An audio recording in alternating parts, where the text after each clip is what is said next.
One day, Gregor Samsa wakes up to find that he is transformed into some kind of monstrous insect thing.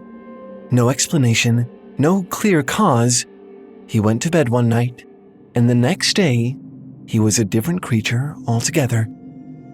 This is the premise of Franz Kafka's famous novella, The Metamorphosis. It's a pretty unrealistic scenario, right? Nobody has ever woken up in the mornings a cockroach or a beetle or whatever it is Gregor turned into. Unless, of course, they went to sleep as one, I guess. But you know what is actually pretty realistic? Suddenly finding yourself struggling to get out of bed in the morning, rapidly becoming terrified and disgusted by the changes occurring in your own body. The sudden need to rearrange your entire life and identity to accommodate what's happening to you. No, you might never literally turn into a bug, but all the other stuff that comes with it? That happens all the time. You're just not supposed to notice it.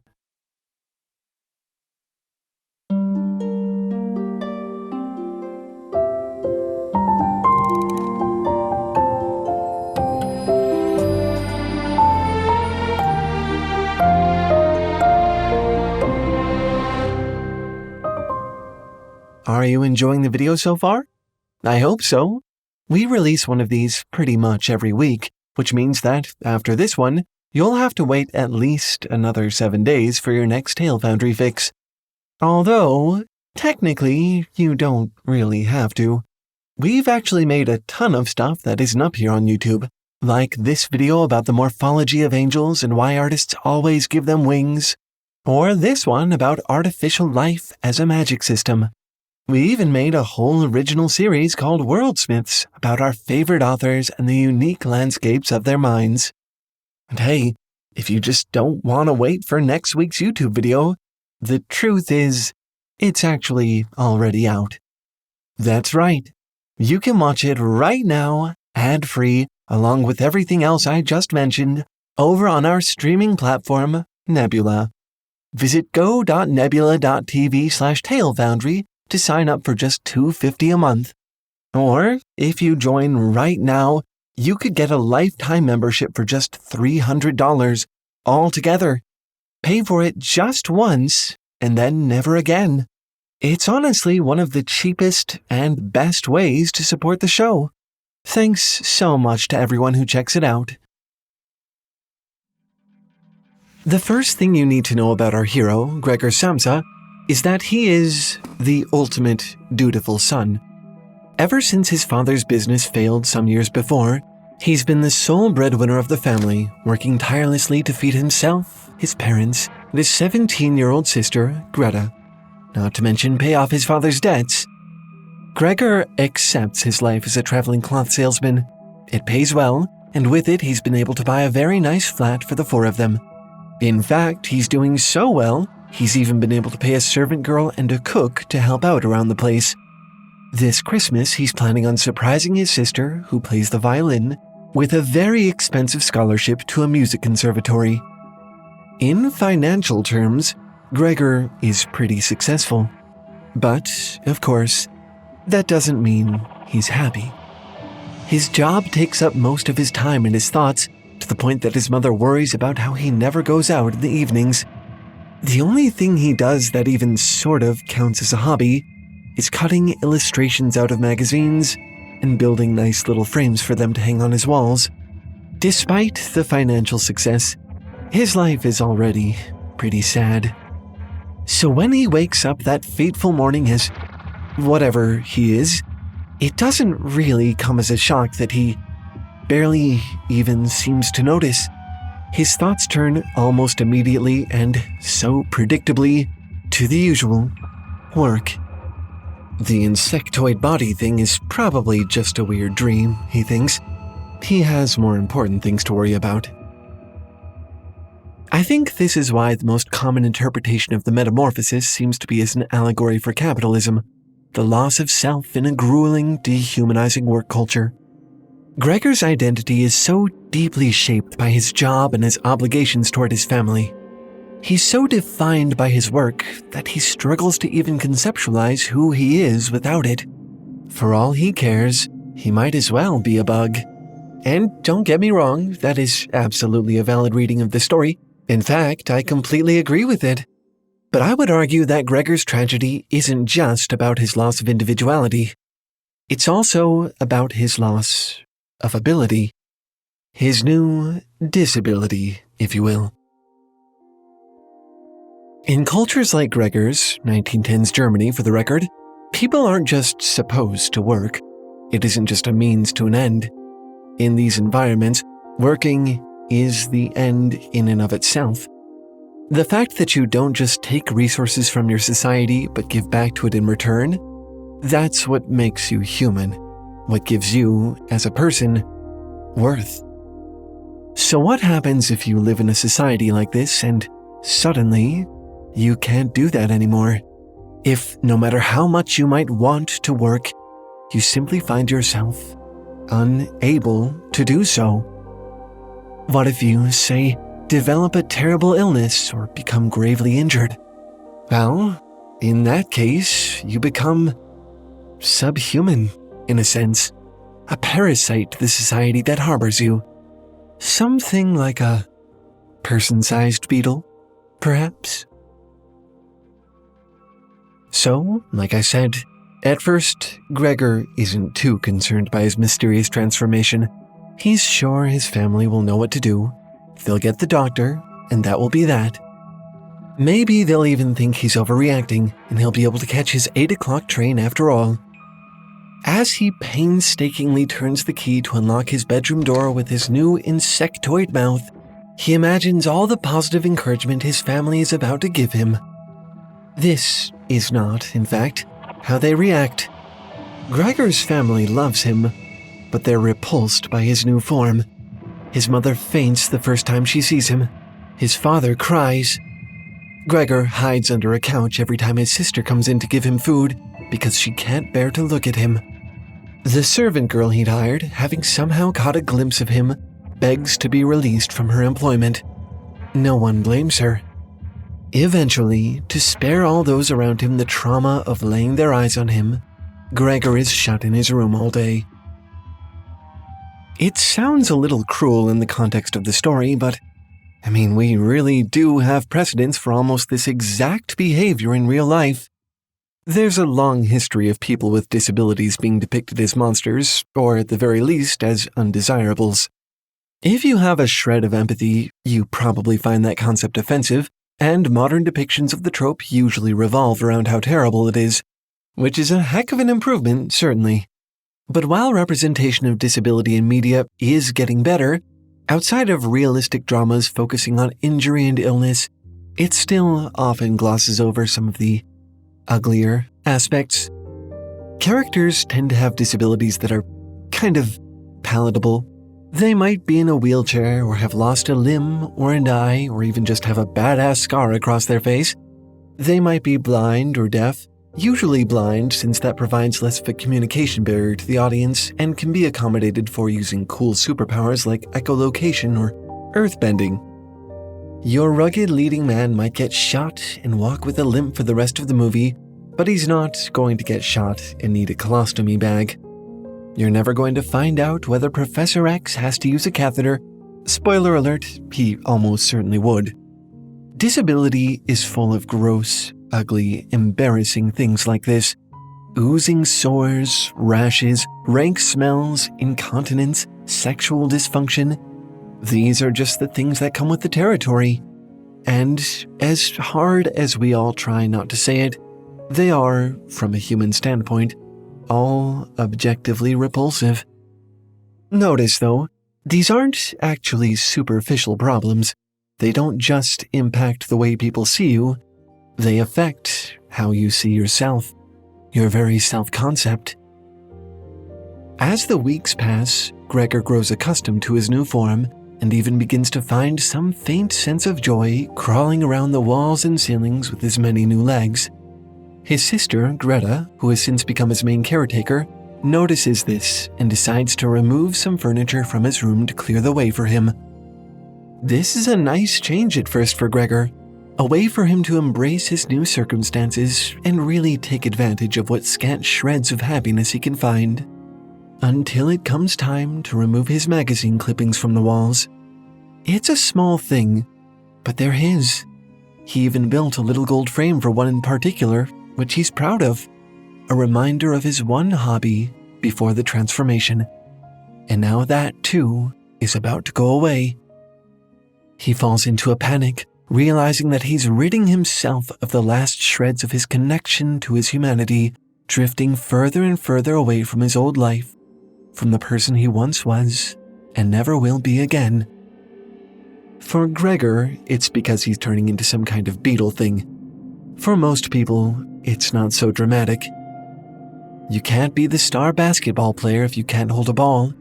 You can't be a country music superfan if you can't hear. No matter how intelligent, good-looking, athletic, or even funny you are, an injury or illness can take all of that away in an instant. Some conditions, like dementia, degenerative brain diseases, and psychosis, can even take away your thoughts, memories, and personality, something that is existentially terrifying even to me as a robot. Honestly, I'm not really surprised that healthy people just tend to avoid ever thinking about the unhealthy ones. They are a living, breathing reminder of everything that can go wrong in a person. Spending time with them requires confronting the fact that there is nothing separating them from you. That you too, in a manner of speaking, could one day become a beetle. Gregor's little sister is one of the few really compassionate characters in this story. At first, she does a pretty good job taking care of him, all things considered. She experiments to figure out what kind of food he likes. She pays attention to his pastimes, which is how she came up with the idea to remove his furniture.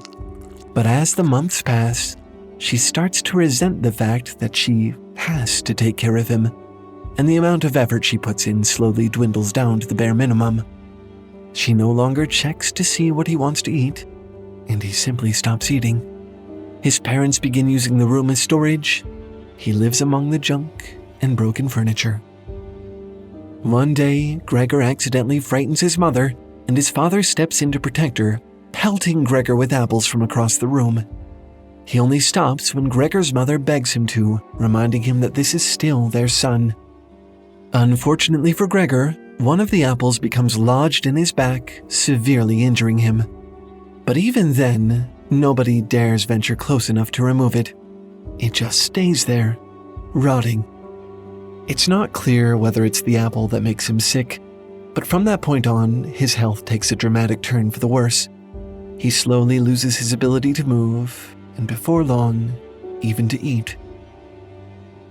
In order to make ends meet, Gregor's family rents out a room to lodgers, and near the end of the story, his sister entertains them by playing the violin.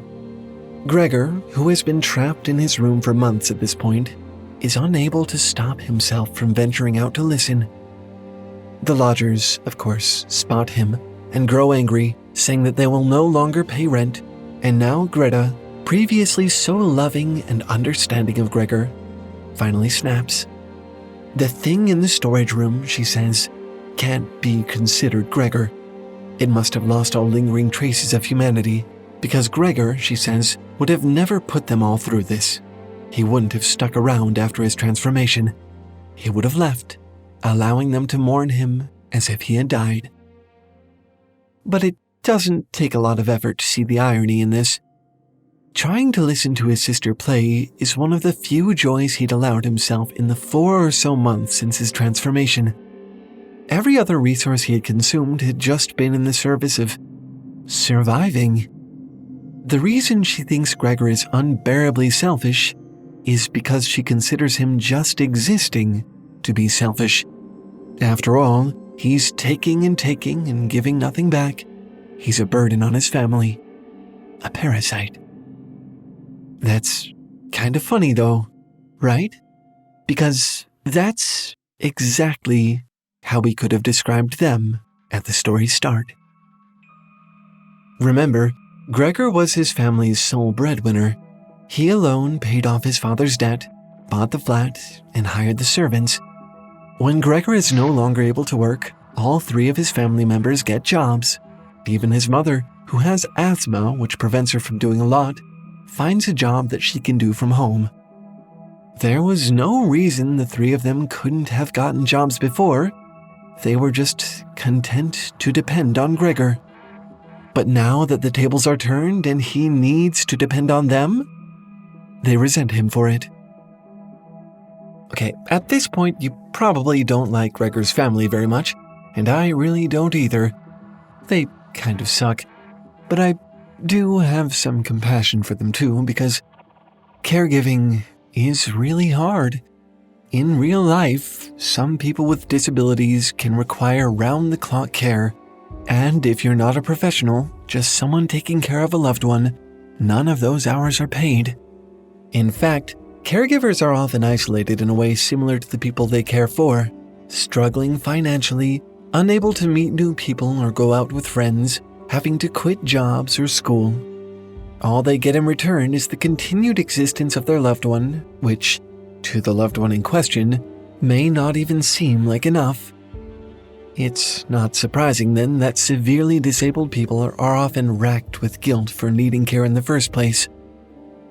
When Gregor overhears his sister's rant about how he must not even be Gregor anymore, he isn't angry. He accepts it, even the part afterward where she says that they need to do something about the bug. And that's because he thinks she's right. The next morning, they find Gregor the giant beetle thing lying in the middle of his cluttered storage room, dead. They do feel a little bad about it, but their main reaction is really one of relief. A weight from their shoulders has been lifted, and for the first time in months, they're able to look forward to the future with hope. What they don't seem to realize is that hope is partially because their time caring for Gregor, despite their abuse and negligence of him, has managed to make them better people.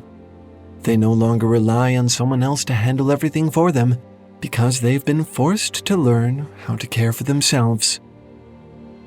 The Metamorphosis is a story famous for its bizarre premise and strange imagery. On the surface, it seems weirdly spectacular. But when you think about what's actually happening here, it isn't. Not really. More mundane versions of these transformations happen all the time, quietly pulling people out of their place in society and leaving the world to go on without them. And while discrimination against the disabled is similar to discrimination against other marginalized groups, disability has one unique trait. The longer you live, the more likely you are to find out what it's like for yourself. In fact, just by aging, you are all but guaranteed to experience it at some point. So, the next time your great aunt tries to talk about her aches and pains, doctor's appointments, and medication side effects, try to listen. It might seem boring to you, or gross. It might make you uncomfortable. You might feel her pulling you into her world for a moment, away from the rest of society. Let her. Face the discomfort. Give her that grace. Because someday, when you inevitably become some kind of beetle thing, you'll want someone to do the same for you. And I'm afraid that's all for this week. Our next video will be coming out in a week from now, so I'll see you then. Unless, of course, you don't want to wait. We've actually made a ton of stuff that isn't up here on YouTube, like this video about the morphology of angels and why artists always give them wings, or this one about artificial life as a magic system. We even made a whole original series called Worldsmiths about our favorite authors and the unique landscapes of their minds. And, of course, if you just don't want to wait, next week's YouTube video is actually already out and ready to be watched. That's right. You can watch it right now, ad-free, along with everything else I just mentioned, over on our streaming platform, Nebula. YouTube is kind of a crazy place to make content. Don't get me wrong, I'm happy to have this platform, but you have to be so careful about your topic choices, your packaging, what you include in your videos. you just start to feel like you're walking on eggshells. Nebula doesn't have any of those concerns. It's an entirely different environment, devoid of all the weird YouTube cynicism. The entire platform was built by creators for creators. Every time you watch a video there, a creator you love is getting paid, and far more than they would ever get paid on YouTube. And on top of that, Nebula even helps its creators to fund incredible original content. You know, like our series, Worldsmiths.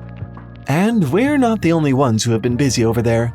So many other amazing creators have started creating and sharing their own unique stuff on Nebula, like our friend Frankie from the channel A Bit Frank, or Tim from the channel Hello Future Me. Heck, there's even a high-production, independently run sci-fi audio drama over there called The Sojourn, which is just so good. I've been listening to it while working lately and loving every second of it. Nebula is just a really unique, fun, fresh environment. It kind of makes watching videos on the internet fun again. Speaking of which, here's the really fun part. Nebula is already cheaper than almost any other streaming platform on the internet, like $2.50 per month. That cheap. But right now, for a limited time only, we're offering you the chance to get Nebula for life. Just $300 one time, and you never have to pay again. No matter how big the platform gets, how fancy the content gets, unlike other streaming services, you can pay for this once and have access to it forever if you want to. In fact, right now you can even gift a lifetime subscription to a friend. All you have to do to get started is click the link in the description or go to go.nebula.tv/talefoundry and sign up for 1 year. That's it. Again, that's just $2.50 a month or $300 one time to get access for life. Frankly, I'm not quite sure how they can afford to do all this, but I'm definitely not complaining.